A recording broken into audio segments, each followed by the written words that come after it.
application review, business review, investment, lifestyle, social politic.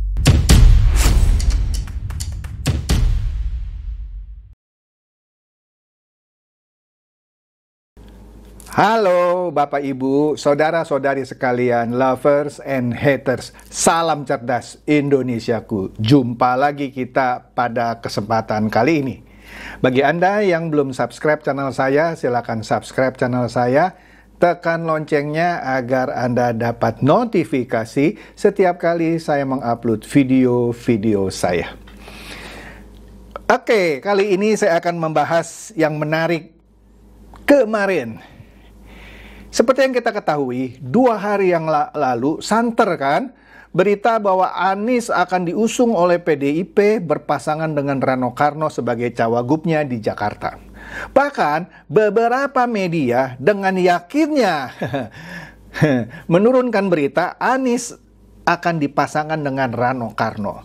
Ya mungkin kayak bocor halus ya, dia dapat bocoran gitu. Ternyata bocorannya salah. 2 hari yang lalu, dari sisi PDIP itu hanya mengumumkan 6 calon kepala daerah dan pasangannya, yang mana di dalamnya tidak ada untuk Jakarta. Nah, orang kan bertanya-tanya, apa ini? Padahal kan beritanya sudah santer gitu, bocorannya bahwa Anies akan dipasangkan dengan Rano Karno, tapi tidak kunjung diumumkan. Padahal juga santer berita-berita Anies cium tangan ibunya, minta restu karena mau ke DPP PDI Perjuangan, pakai baju bernuansa merah. Ya. Dan juga beredar foto Anies duduk di samping Rano Karno, ya kan? Tapi kemudian Jarod bilang, lah itu kan bekas gubernur Banten dengan bekas gubernur Jakarta ketemuan, silaturahmi, diskusi biasa aja gitu ya. Nah, karena sampai malam harinya juga 2 hari yang lalu tidak kunjung disebut nama Anies dan Rano Karno, dan Anies pun ketika pengumuman 6 kepala daerah itu tidak terlihat di DPP PDI Perjuangan.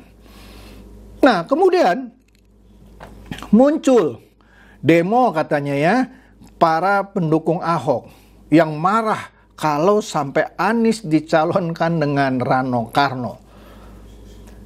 Saya sudah sebut di video saya sebelumnya, Anda bisa cari sendirilah videonya di YouTube. Waduh, Anies tuh dikatain gitu ya. Ini mohon maaf nih, saya cuma mengutip ya. Anies itu kalau disuruh kasih makan babi juga dimakan. Itu kata video itu gitu ya. Kasarnya Anies, ya kalau dulu dia ngatain Pak Prabowo bilang, Pak Prabowo itu nggak tahan berada di luar kekuasaan sehingga dia harus nyapres.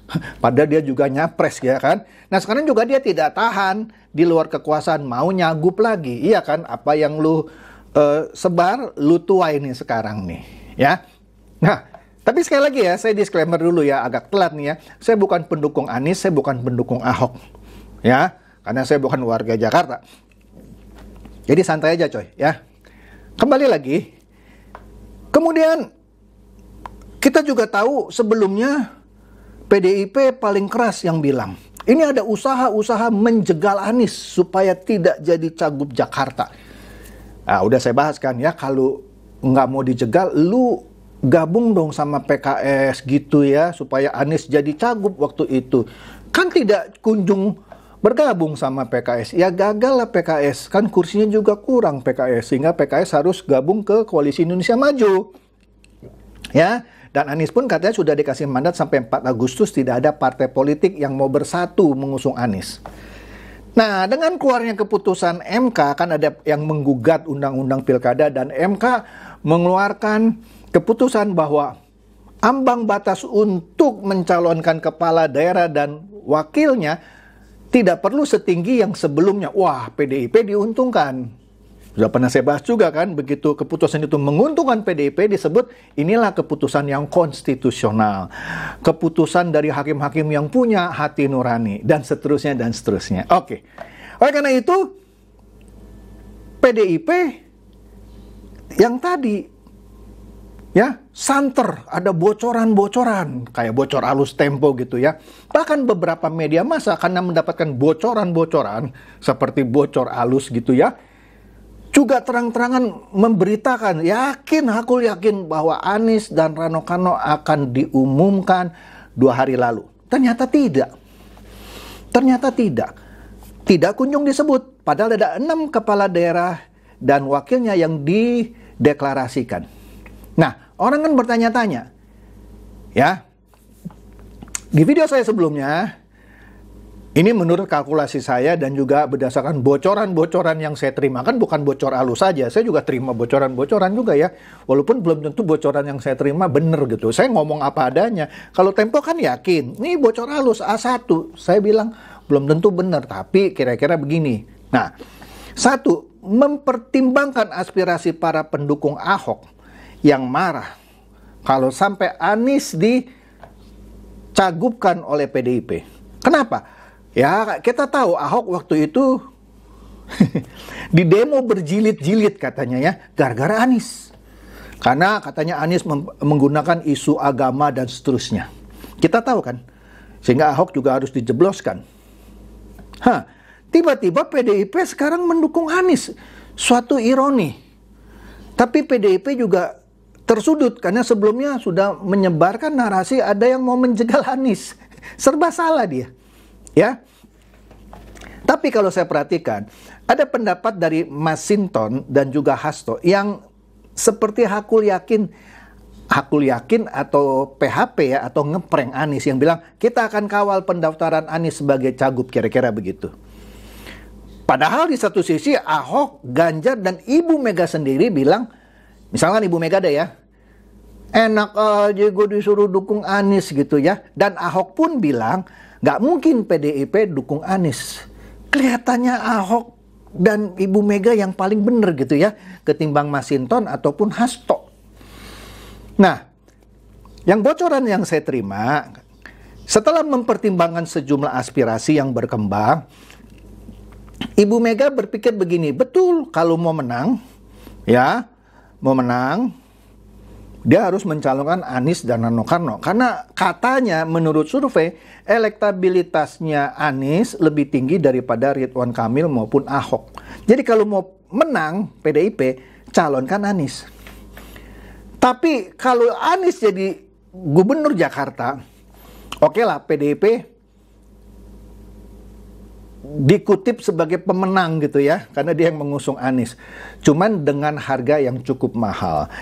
PDIP akan ditinggalkan oleh Ahoker. Ahoker itu orang-orang yang mendukung Ahok dah.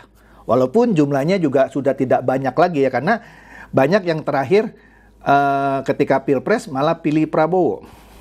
Ya, karena Ahok kan mengeluarkan pernyataan bahwa misalnya Jokowi nggak bisa kerja, Gibran nggak bisa kerja, Prabowo begini-begini. Wah, walaupun terakhir dikoreksi. Nah, sekarang kita lihat, dengan tidak diusungnya Anies, kemana para pendukung Anies akan memilih? Dugaan saya, 2 kemungkinan.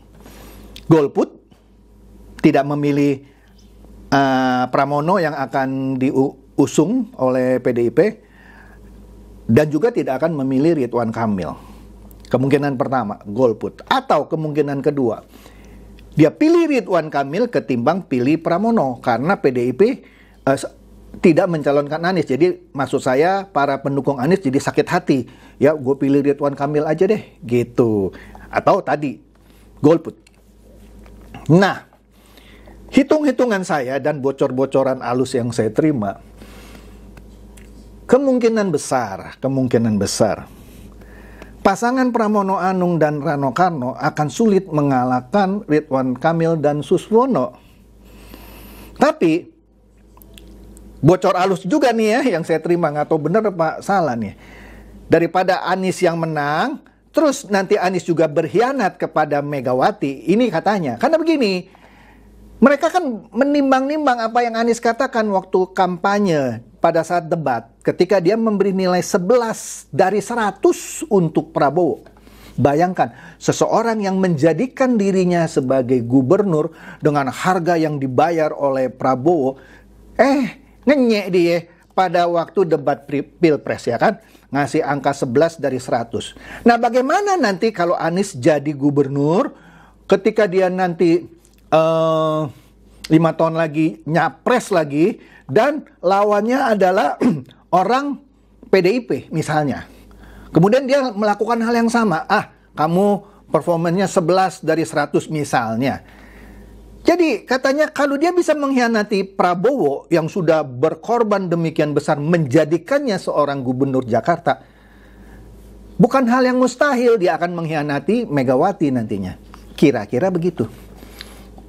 Ya, daripada gue sakit hati nanti, mendingan gue sakit sekarang dah.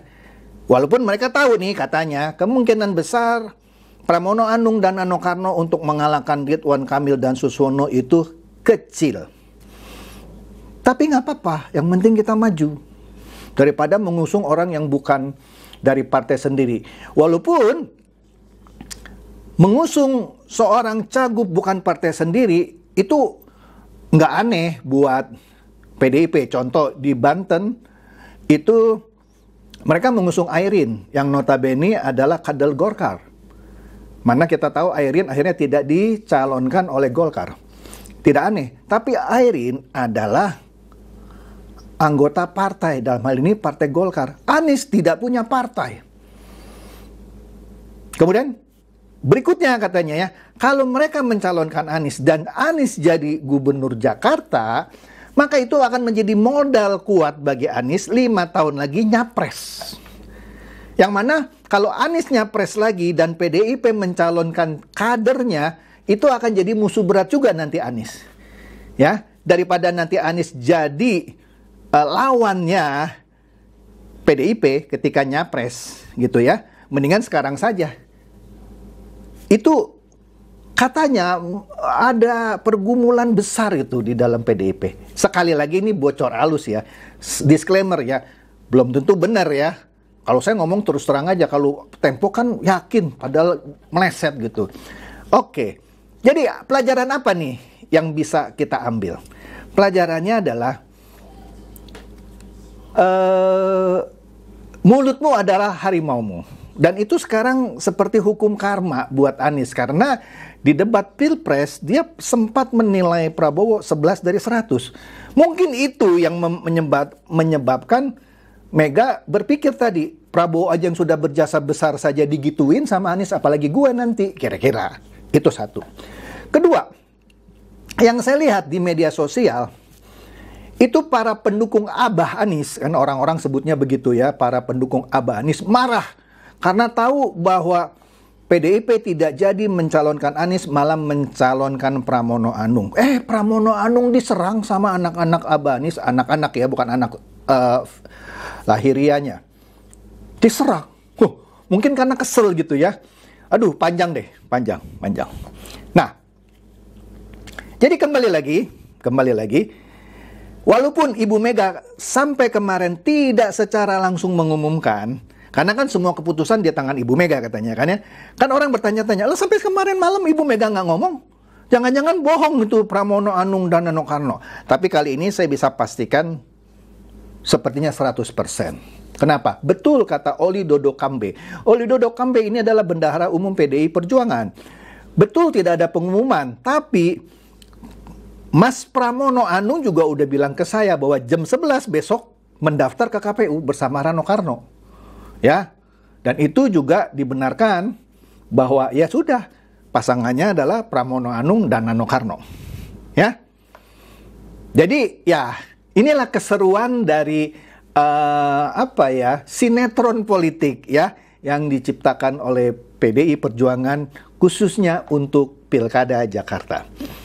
Demikian saja dari saya, semoga ini mencerdaskan dan mencerahkan Anda semua. Silakan share video saya ini kepada teman-teman, sahabat atau kerabat supaya mereka tambah cerdas dan tercerahkan. Seperti biasa, terima kasih.